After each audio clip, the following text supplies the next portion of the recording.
Hey guys, I'm Beck Cranford and I'm a woman who preaches, and today we're going to talk a little bit about gnashing of teeth, which we will see in Matthew 13, but we also see it throughout the Bible, particularly in the Hebrew scriptures, where it had a very different meaning than what some of us have been taught. I'm not sure how you grew up, but I grew up very Baptist-costal.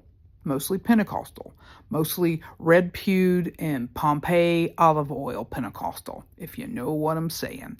So I heard it often exposited that gnashing of teeth was like a regret, that when someone woke up inside of hell, they would be full of regret and gnashing of teeth, like an awareness of eternal torment.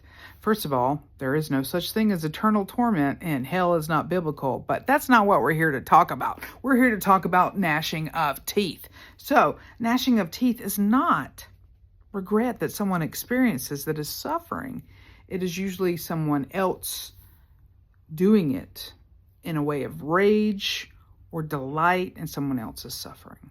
So when we look at the Hebrew word for gnashing of teeth, or gnashes of teeth, it comes from a root which means to rage against. It really means to grind your teeth and rage against. And I'm not sure how your anger flares. Some of you may have a nostril flare, your face may go red. Some of you may extend your jaw like this. You ever do that when you get mad? See how this kind of comes forward like a do that. Don't do it too long, because it'll actually cause your blood pressure to rage and raise, and it'll cause your heart and chest cavity to like start pumping some stuff. So no bueno. But that rage and that jaw moving forward, that grinding of teeth, that's what the Hebrew word harak meant. And I'll put up the little Hebrew word there. But when you see it and gnash their teeth, you see it in malice and hatred and mockery, not being done in misery for them, but in mockery. So when you see David being like, my enemies are gnashing my teeth, when you say Job has an adversary who gnashes his teeth, when you see in Lamentations chapter 2, gnashing of teeth, this is enragement, this is rage, this is hatred, this is mockery, this is delight in someone's downfall, an extreme hatred of someone's downfall, which I would never be into that. I'm not about that life.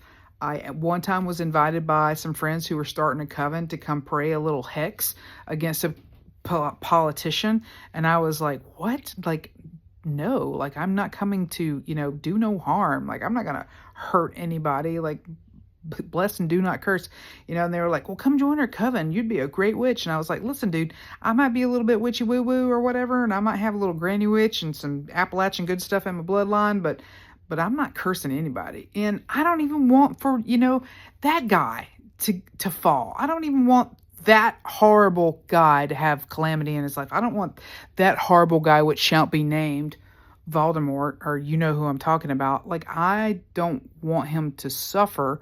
I really wish sometimes he would shut his mouth. I really wish he would repent. I really wish that God would bind him in all the ways that some person could be bound, but I don't want anything negative to happen to him. I don't wish for my enemies, my ideological enemies, to go through suffering. Like, that's not something I would do. But gnashing of teeth is something that you would do. Harak. I want you to fall. I want you to suffer. It's a horrible jerk move, so don't be haraking or gnashing teeth at anybody. Again, not something that we experience if we're going through suffer. We don't gnash our teeth in regret. No, no, no. This is a remez, going back to the Hebrew scriptures, saying this is what someone does when you're suffering or you're going through it, or they wish you would go through it. Hear that? There you go. This is Beck Cranford. I hope you've enjoyed this moment where we didn't check our brains at the door, but we actually invited our brains to be part of the process, to be Bible nerds and not Bible bigots. Talk to you soon.